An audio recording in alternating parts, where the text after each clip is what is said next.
Hola estimados espectadores del canal, hoy les presentamos un nuevo episodio sobre el tema. Un soldado soviético, durante 19 años, vivió en las montañas con 9 prisioneras japonesas, quienes durante ese tiempo le dieron 73 hijos. ¿Cuál fue su destino?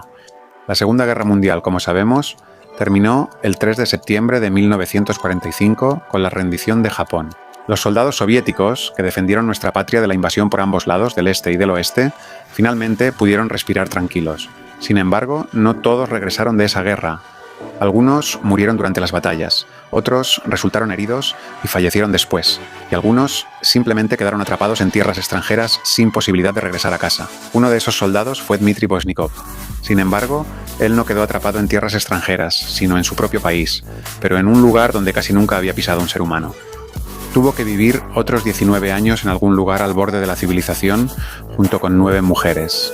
Esas mujeres eran militares japonesas. Y lo más sorprendente es que durante esos años Boznikov tuvo 73 hijos con ellas, y nunca intentaron huir de él. La historia es increíble, por supuesto, pero muchos medios publicaron el relato sobre Dmitry Boznikov no solo en Rusia, sino también en sitios japoneses y chinos. Por ejemplo, el sitio de noticias chino China News, en el que confían muchos lectores, describió con todo detalle las desventuras del soldado soviético. Por mi parte, quiero señalar que no sé cuán verídica es esta información, pero aún así, decidí contar esta historia sorprendente en todos los sentidos en mi canal.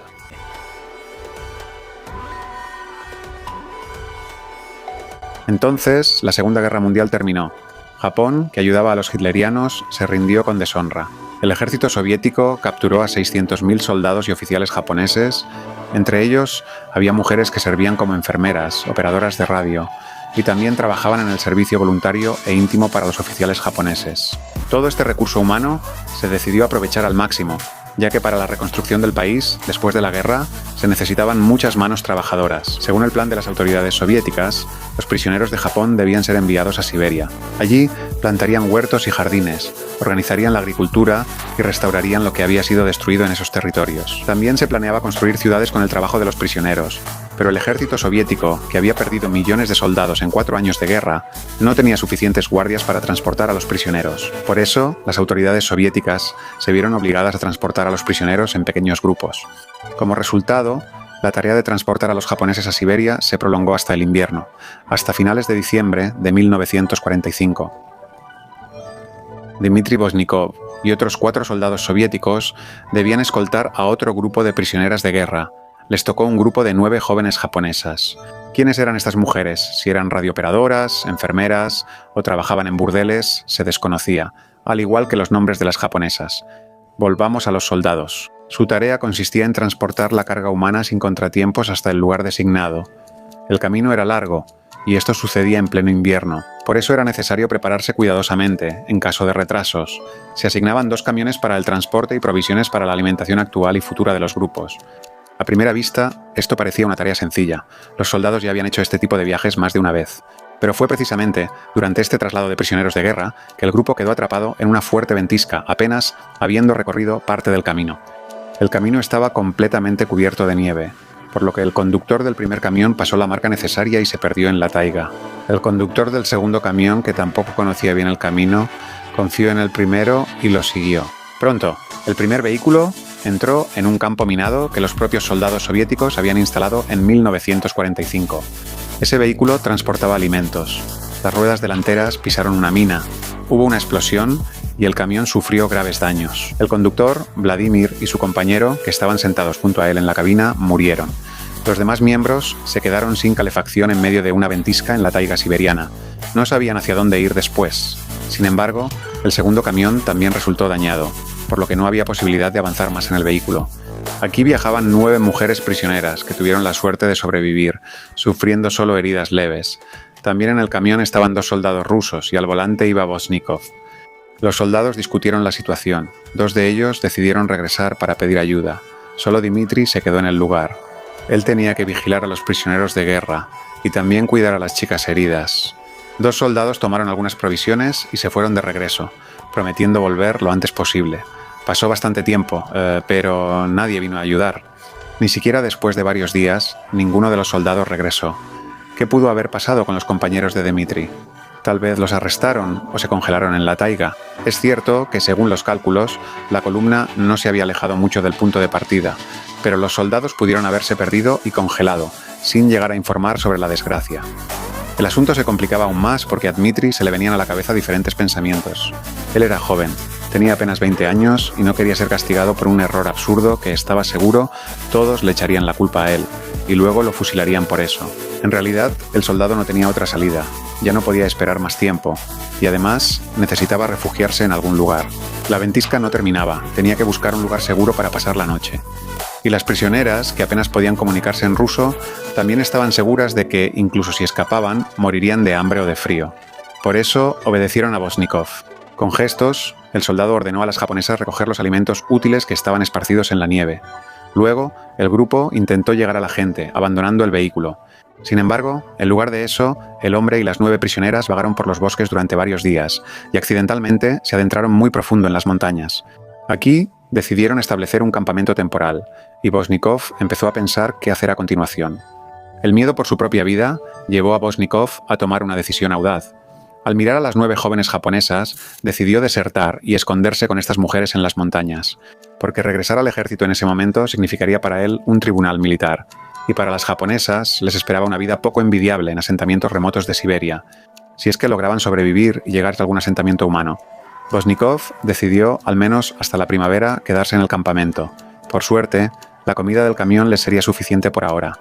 Poco a poco, los nuevos colonos lograron organizar su vida cotidiana. La educación tradicional de las japonesas hacía que Voznikov fuera el líder, simplemente porque era hombre. Y como él era el único, las 9 mujeres cautivas obedecían sus órdenes sin cuestionarlo. Cabe señalar que los suministros que llevaba el primer camión alcanzaron para 10 personas, tal como lo había previsto Dmitri, hasta el inicio de la primavera. Por eso, Voznikov no se preocupó por la comida durante un tiempo y pensaba en cómo divertirse. Cuando caía la noche, el soldado soviético elegía a una de las mujeres, quien iba a su tienda. A los demás se les proporcionaron refugios separados para dormir con el tiempo. Además, el hombre de 20 años asumió la mayor parte de las tareas del hogar y comenzó a cazar. En verano, intentaban cultivar verduras y buscaban raíces. Y al cabo de un año, en el grupo nacieron los primeros niños. Cabe señalar que al principio todas las mujeres estaban muy asustadas por lo que estaba ocurriendo, así que solo les quedaba esforzarse y satisfacer todas las necesidades de Voznikov. Sin embargo, las mujeres no se quedaban ni un minuto sin hacer nada. Había que sobrevivir y alimentar a la descendencia que crecía rápidamente. Trabajaban todo el día. Araban, lavaban la ropa, cocinaban para todos. Con el tiempo, Voznikov, junto con las mujeres, construyó varias chozas para acomodarse de manera más cómoda. También mejoraron el terreno, talando árboles y haciendo huertos. La tierra más o menos preparada fue sembrada por las mujeres con semillas que habían conservado cuidadosamente de las raciones que trajeron consigo del camión. Pero un día, Dmitri se dio cuenta de que podía vivir sin trabajar, y el único hombre dejó todas las tareas a las japonesas. Él mismo casi se convirtió en un padishah, con un harén de 9 esposas. Él no sabía japonés, pero las mujeres lograron aprender algunas frases en ruso, así se comunicaban. Sin embargo, a Voznikov le gustaba repetir algunas frases muy usadas en japonés. Por ejemplo, cuando algo le gustaba, decía yoshi, que significa bien, y si las cosas no iban muy bien, decía baka, que se traducía como tonto o tonta. Según cierta información de publicaciones chinas, esta situación en el harén del soldado soviético duró solo 3 años. Pero luego, las japonesas, al darse cuenta de que todo estaba en sus manos, decidieron que ya estaban hartas de eso y que no iban a soportar más los caprichos de los hombres. Obligaron al soldado a trabajar y por desobediencia, ellas mismas empezaron a darle bofetadas a Dmitri. Si esto es cierto o no, es difícil de decir. En fin, estas mujeres de todos modos estaban embarazadas cada año y daban a luz a sus hijos en esas condiciones. Cada vez había más niños y había que alimentarlos de alguna manera, porque lo que conseguían y cultivaban en los huertos ya apenas era suficiente. Como contó después el propio soldado, él y las mujeres que aún estaban lejos de dar a luz iban al bosque, recogían hongos y bayas y cazaban animales. Lo que conseguían lo cocinaban y lo secaban para tener algo que comer en invierno. Es sorprendente, pero en 19 años de vida en las montañas estas personas nunca se encontraron con nadie allí. Aún más sorprendente es que no logré averiguar en qué montañas vivían exactamente. Pasaban los años, los niños crecían y las japonesas se volvían cada vez más atrevidas e ingobernables. Ahora ya no era Dmitri quien daba las órdenes, sino sus mujeres. A veces tenía que satisfacer a las más insaciables varias veces por noche. El soldado sentía que pronto ya no podría soportar la presión de su harén. Esa vida empezó a agobiar a Voznikov, y decidió dejar a sus esposas. Una noche de verano, el desertor volvió a escapar. Durante un par de días, buscó señales de presencia humana hasta que finalmente se topó con unos campos, y así llegó a una pequeña aldea.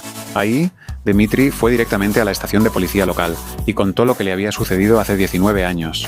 Dicen que, entre lágrimas, les dijo a los policías que quería entregarse, porque esas japonesas eran demasiado crueles. Ahora teme que, si regresa con ellas, ya no podrá soportarlo más. Los agentes de la policía soviética fueron a las montañas y, siguiendo las descripciones dadas por Bosnikov, encontraron un pequeño asentamiento ubicado en lo profundo de las montañas.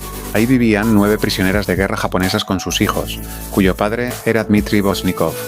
Contaron un total de 73 niños. Por supuesto, a todos nos cuesta creer en este caso. ¿Cómo daban a luz las mujeres en esas condiciones? ¿De verdad no hubo muertes infantiles durante ese tiempo? ¿Por qué no se enfermaban? ¿Por qué nadie murió durante 19 años? Y lo más importante, ¿cómo es que durante todo ese tiempo ni las mujeres ni sus hijos se toparon con otras personas? ¿Y por qué nadie los buscó en todos esos años?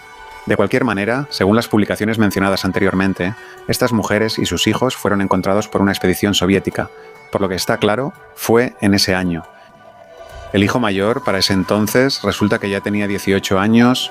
Como la política respecto a los prisioneros de guerra japoneses ya era cosa del pasado, las autoridades de la Unión Soviética decidieron repatriar a las mujeres a su patria histórica, Japón. Las esposas del soldado soviético se fueron junto con sus hijos. El gobierno japonés aceptó recibir a todos y otorgarles la ciudadanía.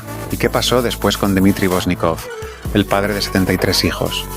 Lo que él temía desde el principio finalmente sucedió. El soldado soviético fue declarado desertor y acusado de desobedecer las órdenes de sus superiores y de violar la disciplina. Además, se le imputaron cargos de secuestro de prisioneras, violación y retención en cautiverio.